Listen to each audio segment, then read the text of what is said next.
Vital's B-Practice podcast is proudly sponsored by Maxxis, BergTech, and Industry 9. As most of you know, tires play a huge part in deciding if you make it down a section of trail and control or end up bonsaiing to the bottom on your head. Tires are not the place to cut corners, and Maxxis offers a massive range of models to meet the needs of any rider. They've built their name through racing at the highest levels of the sport, and you can visit your local shop or favorite online retailer to get the same tread patterns and compounds used by the fastest racers in the world. And if it were up to me, you can't go wrong with an ASCII up front and a DHR2 in the rear. Make sure to head to maxxis.com for more.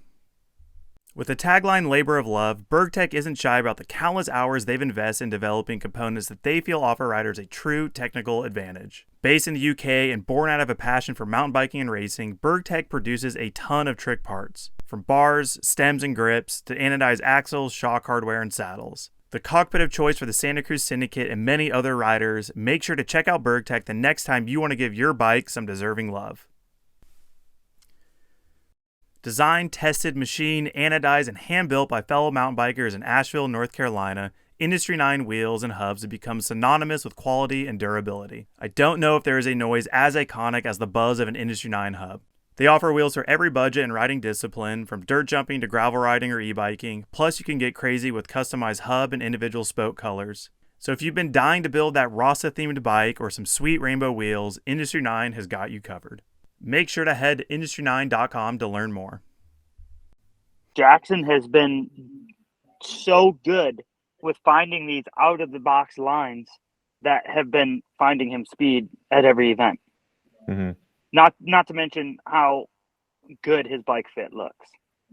Yeah. Or how stiff his bike is.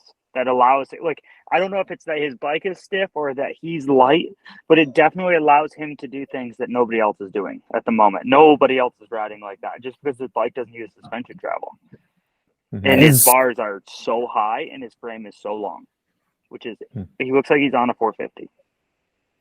He has that Bernard Kerr on the old bike style, like just standing up in the middle. Yeah, very, and like he floats. He floats the sections really well. I mean, Val di Sole is got to be one of the chunkiest tracks. It probably is. Like Fort William's close, but it's flatter. And watching Jackson practice and in his race run, it's like he looks like he's riding a pump track almost, like in the way he finds things to his pump timing and then to, yeah, exactly. Like it's exactly. He's riding like a rhythm down the whole track, where like probably the best contrast was Thibaut Deprello's run, where Thibaut's style is much more like put my elbows as wide as they can go. And like, maybe he's closing his eyes and just holding on, you know, like there's much less finesse. It's like two ways to the same end. But like, I think that's, like Jackson, clearly the way he rides is super efficient. I mean, he's such a small, like, dude, you know what I mean? Like, he's so young and he's smaller, and it kind of blows me away the way that he can just like hold on through things. But then like his bike fit, the stiffness of his bike, he seems to be able to just manage things pretty easily. Which has been so interesting to me, because I'm constantly like, oh, Loic is so much stronger than me. Like, I need to be stronger. I need to be stronger. And maybe Jackson is pound for pound stronger than me, or maybe his body or his strength to weight ratio is better than mine.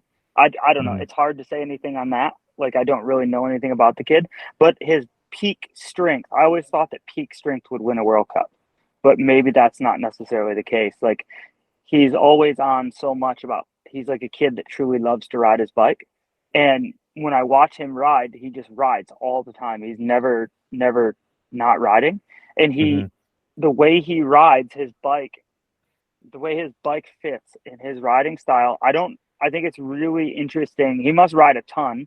And I think it's really interesting to see how comfortable he is with a bike that's proportionally so much larger than him, which is like, he throws it around like a BMX bike. When I've always got on a larger bike, it's always felt like I've struggled to maneuver it. But maybe he just rides so much in which his bike it's just normal to him. Like I think he just has a really high level of like natural ability that no amount of strength or anything will kind of ever make up for. Like, I always am drawing comparisons in my mind watching him ride to Jet Lawrence right now, and Supercross and motocross, because you would never pick them out as like an elite athlete, which is not to like diss on them or anything, but like they're like kids, right? Like they just look like 18, 19-year-old kids. And but the way they ride, to me, I just think it's or I mean, the way Jackson rides is just efficient. I think that's like what comes to mind for me. Like he's not wasting energy. He's obviously super talented, and the way he reads the track is incredibly impressive. But then he's just able to ride stuff and maybe doesn't need the strength. Like he just is putting the energy and the things together at the right moments that just make it easier. I don't know. I mean, I'm sure if you talked to him, he'd be like, I mean, and you listen to some of his interviews, he's like, that was a super loose run, and I like was kind of barely holding on to it, and I'm glad I did. Like I think that's downhill racing in a nutshell right now. There's like so many people that can win. It's just whoever kind of holds on to it. But yeah, exactly. One thing, looking at splits right now, he was the fastest in the last two, like the last minute of the track by like almost a second, it looks like. Maybe a little bit less than that, a little over half a second. The bottom part of the track, because I'm assuming you're getting quite tired by then, it looked like it played a factor as well. And there wasn't maybe as much line choice. It looked like it was a bit more about linking up corners and stuff. I don't know. Did you watch his run down there? Was there anything down there that he seemed to do that? His transition speed all the way down. He never, like, from when you hit the dusty right into the left in the corner with the catch net that has always been plagued people, his transitionary speed was so fast. Like you've seen a lot of dudes kind of hang up. He like went over the new roller, hit the left good, hit the right good, linked it up really well. The transition speed off the wall where I crashed at Worlds, and then off the kind of the stump drop on the inside, he went super deep, didn't check up for the left-hander, used all of the exit, almost was in the tree just because he hit that compression so hard. So it just looked like his transition speeds were so fast all the way to the finish line. Yeah, he's not hanging up on stuff like other riders. Like when he breaks in it for a corner, it doesn't seem as if he's ever on the brakes in the corner, because he's like, his energy is still pushing him out of the corner, and he's not like hanging up like where you see some riders like stall out in corners and then you're like can't get back up to speed, so they've just lost all their momentum for the rest of the next like 3 sections. This one's something that's really interesting to me too, like talking about this race in particular. Like I've been listening to the like Adam Cianzarillo podcast, like Plugged In, and he talks a lot of like performance anxiety and like fear of failure and that kind of stuff. It just seems like as you get closer to the bottom, a lot of the older riders are maybe like, okay, let's just get it to the bottom. Like it's a good run, where Jackson has absolutely no fear of coming up short. The only thing he cares about is winning. He knows he's capable of winning and is willing to crash trying or win.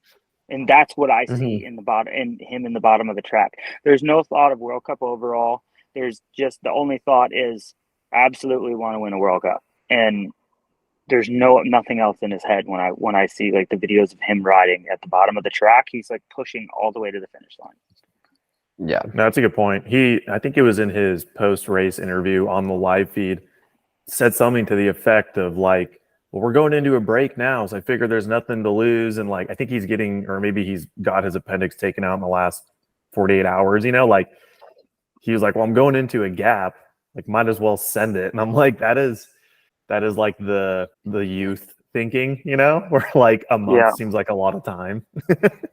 He's looking at the future and he's like, I got nothing going on for like 5 weeks. So in 5 weeks from now, I'll be a whole different person. I'll just do whatever right now. Regrow a tail. I'm like a lizard if I crash. I'll be good. Yeah, definitely interesting.